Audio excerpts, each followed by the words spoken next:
प्रमाप लागत लेखांकन standard costing. यहाँ सबसे पहले हम प्रमाप लागत का अर्थ समझ लेते हैं। प्रमाप लागत को ही मानक लागत भी कहते हैं।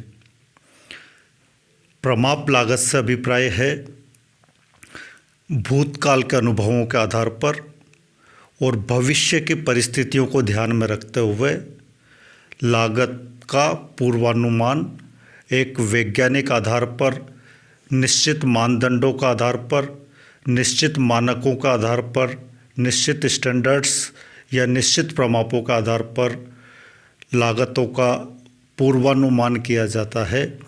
तो ऐसी पूर्वानुमानित लागत मानक लागत या प्रमाप लागत या स्टैंडर्ड कॉस्ट कहलाती है। यानी यह स्पष्ट है कि प्रमाप लागत वैज्ञानिक आधार पर भूतकाल और भविष्य की परिस्थितियों का विश्लेषण करते हुए ज्ञात की गई उत्पादन से पूर्व एक अनुमानित लागत है। और इस अनुमानित लागत को जब हम वास्तविक उत्पादन हो जाता है तो उस वास्तविक उत्पादन से इस अनुमानित लागत की तुलना करते हैं। वास्तविक लागत और प्रमाप लागत, इन दोनों का जो अंतर होगा वो विचरण कहलाएगा।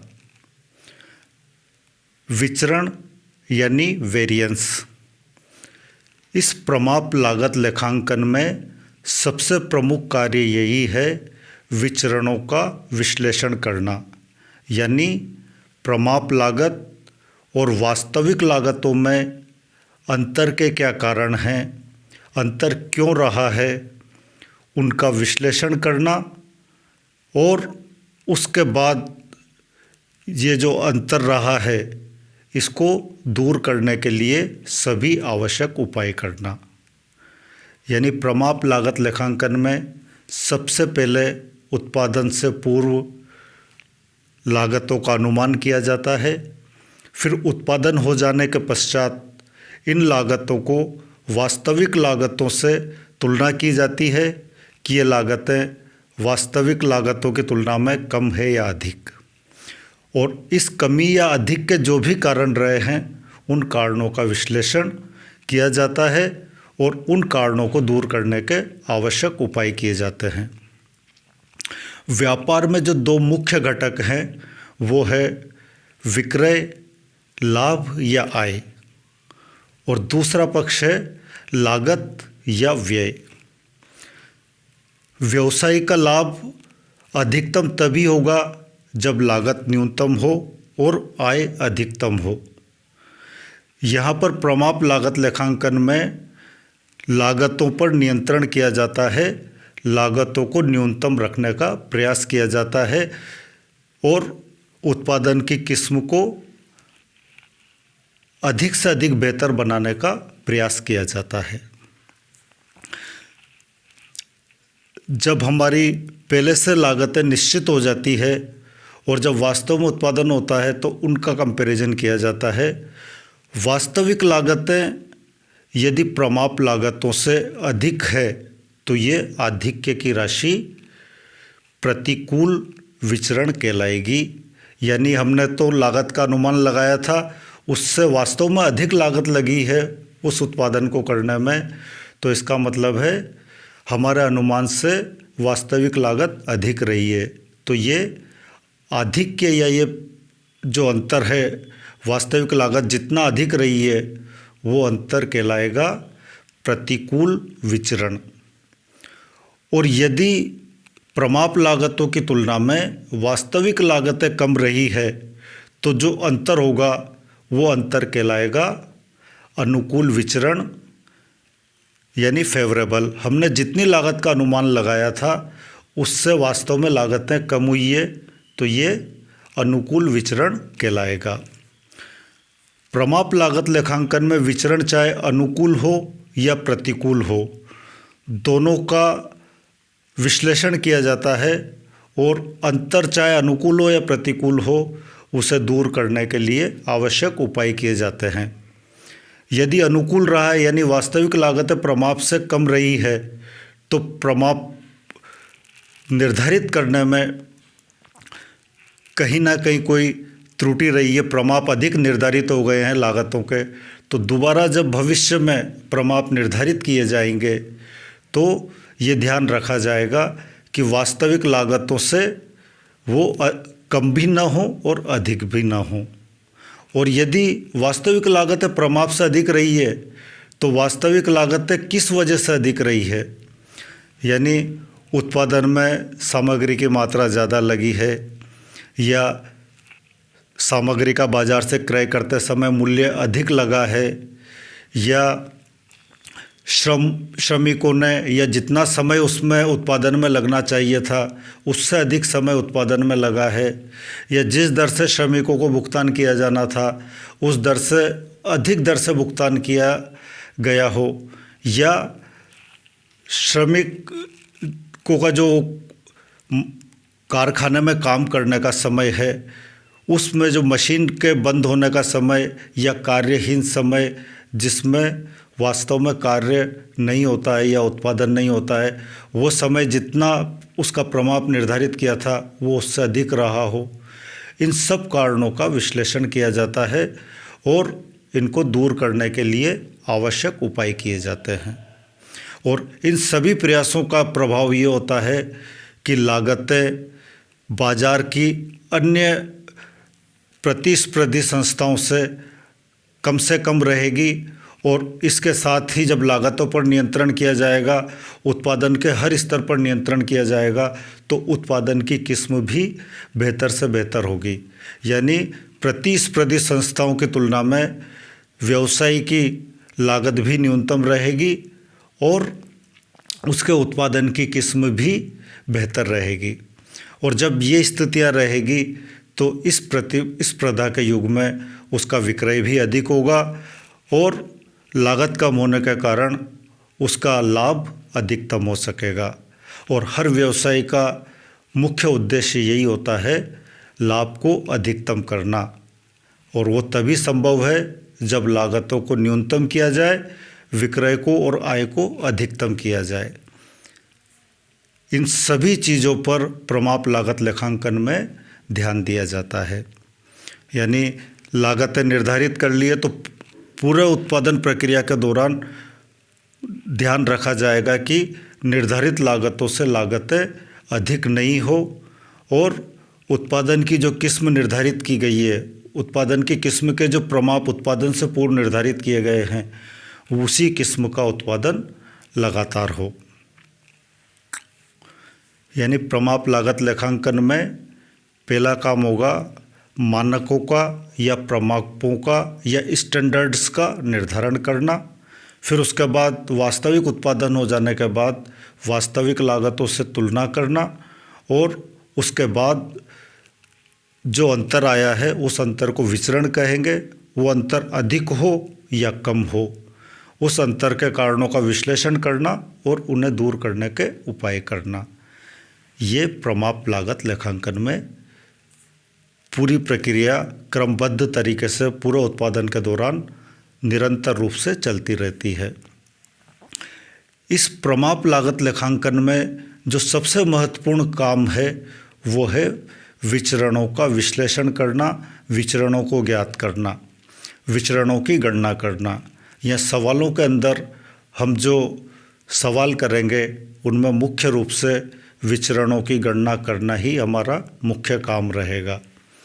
अब ये जो प्रमाप होंगे लागत के हर स्तर पर निर्धारित किए जाएंगे, चाहे सामग्री से संबंधित लागतें हों, चाहे श्रम से संबंधित लागतें हों, चाहे ऊपरी व्यय से संबंधित लागतें हों। हर लागत के पहले से प्रमाप निर्धारित किए जाएंगे। सामग्री के संबंध में जो प्रमाप निर्धारित किए जाएंगे वो होंगे उत्पादन में लगने वाली सामग्री की मात्रा का प्रमाप, बाजार से क्रय की जाने वाली सामग्री के मूल्य का प्रमाप, यानी बाजार में इस मूल्य पर सामग्री उपलब्ध हो सकेगी। और उत्पादन में एक से अधिक प्रकार की सामग्री का उपयोग हो रहा हो तो उस स्थिति में सामग्री, अलग अलग तरह की जितनी भी सामग्रियाँ उत्पादन में काम आएगी, उन सामग्रियों के मिश्रण का क्या अनुपात रहेगा, सामग्री मिश्रण अनुपात के प्रमाप भी निर्धारित किए जाएंगे। यानी सामग्री मात्रा के प्रमाप निर्धारित किए जाएंगे, सामग्री मूल्य के प्रमाप निर्धारित किए जाएंगे और सामग्री मिश्रण अनुपात के प्रमाप निर्धारित किए जाएंगे। इसी तरीके से श्रम से संबंधित, श्रम लागतों से संबंधित भी प्रमाप निर्धारित किए जाएंगे। जैसे सामग्री में मात्रा, मूल्य और मात्रा मिश्रण का अनुपात या इनके प्रमाप निर्धारित किए गए हैं, उसी तरीके से श्रम में भी किसी वस्तु के उत्पादन में कितना समय लगेगा श्रमिकों को, इसके अलावा श्रमिकों को किस दर से भुगतान किया जाएगा, और किसी वस्तु के उत्पादन में अलग अलग प्रकार के श्रमिकों का उपयोग हो रहा हो तो उनके श्रमिकों के मिश्रण का अनुपात भी पूर्व में ही निर्धारित किया जाएगा। जैसे अत्यधिक कुशल श्रमिक किसी वस्तु के उत्पादन में लग रहे हों और उसी वस्तु के उत्पादन में कुशल श्रमिक भी लग रहे हों और उसी वस्तु के उत्पादन में अकुशल श्रमिक भी लग रहे हों, तो कितने श्रमिक अत्यधिक कुशल लगेंगे, कितने श्रमिक कुशल लगेंगे और कितने श्रमिक अकुशल लगेंगे, इन सब के प्रमाप पूर्व में ही निर्धारित कर लिए जाएंगे। इसी तरीके से इन श्रमिकों को किस दर से भुगतान किया जाएगा, इस दर के प्रमाप भी पूर्व में ही निर्धारित कर लिए जाएंगे। इसके अलावा कारखाने में कार्यशील समय के दौरान मशीन बंद होने का समय या ऑयल ग्रीसिंग का समय, ये इस दौरान उत्पादन बंद रहेगा, ये समय कहलाएगा आइडल टाइम या कार्यहीन समय या बेकार समय। तो इसका भी पहले से ही प्रमाप निर्धारित कर लिया जाएगा।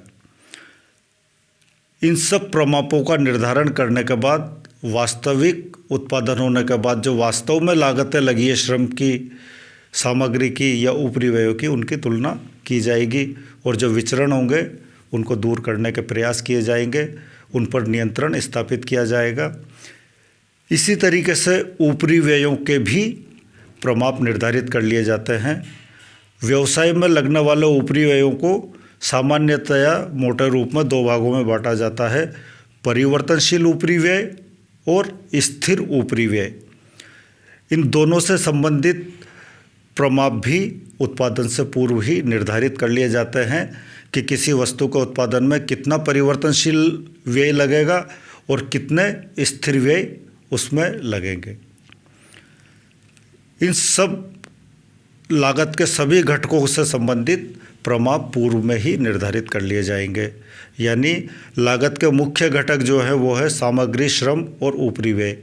इनसे संबंधित सभी प्रमाप उत्पादन शुरू होने से पूर्व ही निर्धारित कर लिए जाते हैं और उत्पादन होने के पश्चात इन सब प्रमापों की तुलना वास्तविक लागतों से की जाएगी और वास्तविक लागतों और प्रमाप लागतों का अंतर किया जाएगा और ये अंतर विचरण कहलाएगा और इन विचरणों का विश्लेषण किया जाएगा और इन विचरणों को रोकने के पर्याप्त उपाय किए जाएंगे ताकि लागत न्यूनतम रह सके और लाभ अधिकतम हो सके, वस्तु की किस्म बेहतर से बेहतर हो सके। अब इन विचरणों में जो मुख्य विचरण ज्ञात किए जाएंगे उनमें सामग्री से संबंधित विचरण, श्रम से संबंधित विचरण और ऊपरी व्यय से संबंधित विचरण। इन सभी विचरणों को विस्तार से इसी टॉपिक के अंदर अगले वीडियो के अंदर एक एक विचरण को विस्तार से हम आपको बताते चलेंगे। और ये टॉपिक इतना महत्वपूर्ण टॉपिक है कि जहाँ आप बीकॉम में इसको पढ़ रहे हैं वहीं एमकॉम, ICWA, CA, MBA सभी पाठ्यक्रमों में ये स्टैंडर्ड कॉस्टिंग आवश्यक रूप से पाठ्यक्रम में सम्मिलित है। ये महत्वपूर्ण टॉपिक है और इस टॉपिक के अंदर हम जो कार्य करेंगे वो विचरणों की गणना का करेंगे। और विचरणों की गणना से पहले विचरणों का अर्थ हमारे दिमाग में बिल्कुल क्लियर हो जाना चाहिए। प्रमाप लागतों और वास्तविक लागतों का अंतर विचरण है। और विचरण लागत के प्रत्येक तत्व के अलग अलग विचरण ज्ञात किए जाएंगे। सामग्री विचरण, श्रम विचरण, उपरिव्यय विचरण। अब सामग्री में भी अलग अलग पार्ट किए जाएंगे। सामग्री में अलग अलग प्रमाप निर्धारित किए जाते हैं, जैसे सामग्री मात्रा से संबंधित प्रमाप, यानी किसी वस्तु के उत्पादन में कितनी सामग्री लगेगी, ये सामग्री मात्रा से संबंधित प्रमाप हो जाएंगे। और इसी तरीके से सामग्री मूल्य प्रमाप, यानी किसी वस्तु के उत्पादन में जो सामग्री क्रय की जाएगी वो बाजार से किस मूल्य पर उपलब्ध होगी, उसके प्रमाप वो कहलाएंगे सामग्री मूल्य प्रमाप। और सामग्री मात्रा प्रमाप के आधार पर सामग्री मात्रा विचरण ज्ञात किए जाएंगे। सामग्री मूल्य प्रमापों के आधार पर सामग्री मूल्य विचरण ज्ञात किए जाएंगे।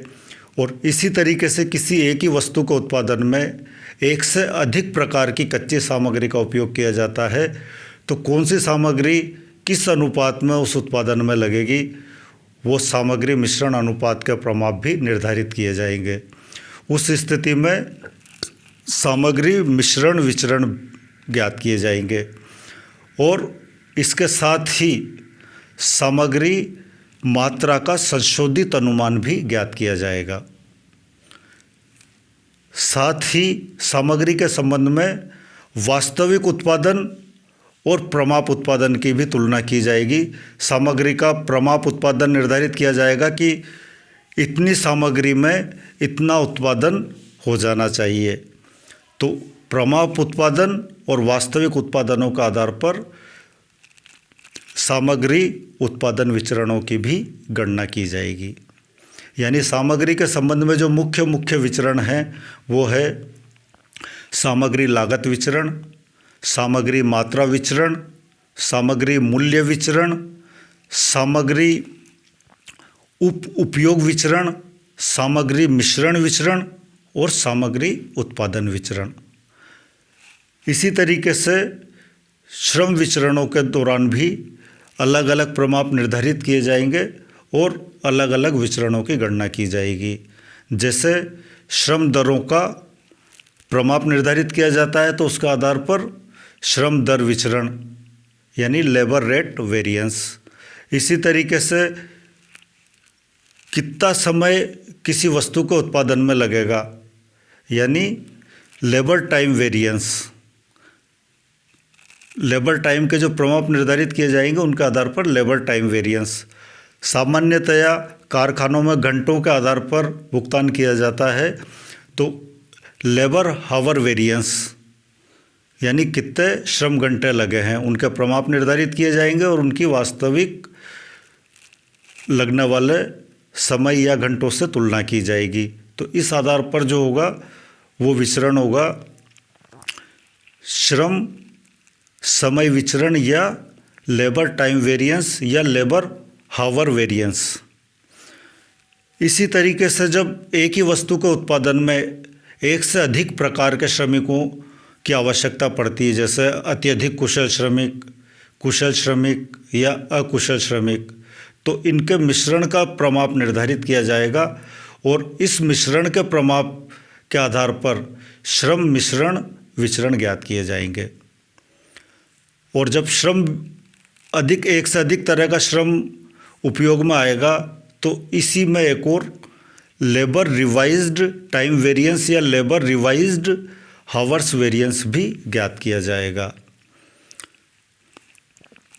इसी तरीके से श्रम घंटों के आधार पर या श्रम लागतों के आधार पर कितना प्रमाप उत्पादन होना चाहिए, यानी एक निश्चित श्रम घंटों के आधार पर इतना प्रमाप उत्पादन होना चाहिए और उन श्रम घंटों में वास्तव में कितना उत्पादन हुआ है, इनका जो अंतर आएगा वो अंतर कहलाएगा श्रम उत्पादन विचरण। यानी प्रमाप श्रम उत्पादन और वास्तविक श्रम उत्पादन दोनों का अंतर श्रम उत्पादन विचरण कहलाएगा। यानी श्रम लागतों से संबंधित जो मुख्य विचरण ज्ञात किए जाएंगे उनमें हो जाएंगे श्रम दर विचरण, श्रम समय विचरण, श्रम मिश्रण विचरण, श्रम उपयोग विचरण या श्रम रिवाइज्ड एफिशिएंसी वेरिएंस या श्रम मिक्स वेरिएंस और लेबर इल्ड वेरिएंस या श्रम उत्पादन विचरण। ऊपरी व्यय विचरण, ऊपरी व्यय विचरण बीकॉम पार्ट सेकंड के पाठ्यक्रम में सम्मिलित नहीं है। ये स्टैंडर्ड कॉस्टिंग वाला जो टॉपिक है ये लागत लेखांकन पेपर के सेकंड यूनिट में सम्मिलित है और कॉस्टिंग का जो पेपर है वो कोटा यूनिवर्सिटी के बीकॉम पार्ट सेकंड के एबीएसटी के सेकंड पेपर के रूप में चल रहा है और उसी की यूनिट 4 के रूप में स्टैंडर्ड कॉस्टिंग को पढ़ाया जाता है।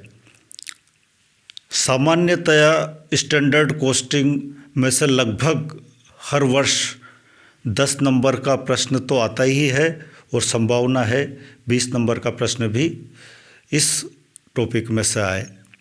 यानी इस टॉपिक को कंप्लीट करने के बाद लगभग चौथी यूनिट पूरी कंप्लीट हो जाएगी और इसी चौथी यूनिट में स्टैंडर्ड कॉस्टिंग के अलावा एक और टॉपिक है बजटरी कंट्रोल या बजट नियंत्रण या बजटों का निर्धारण। दोनों बजट में भी वही है पूर्वानुमान और प्रमाप में भी वही है पूर्वानुमान। प्रमाप में केवल लागतों का पूर्वानुमान किया जाता है जबकि बजट में विक्रय का या व्यापार से संबंधित हर चीज़ का पूर्वानुमान किया जाता है। ऊपरी व्यय विचरण बीकॉम पार्ट सेकंड के पाठ्यक्रम में नहीं है। इसमें मोटे तौर पर परिवर्तनशील ऊपरी व्यय के विचरण और स्थिर ऊपरी व्ययों के विचरणों की गणना की जाती है। अब अगले टॉपिक्स में या अगले वीडियोज़ में हम हर विचरण को विस्तार से समझेंगे।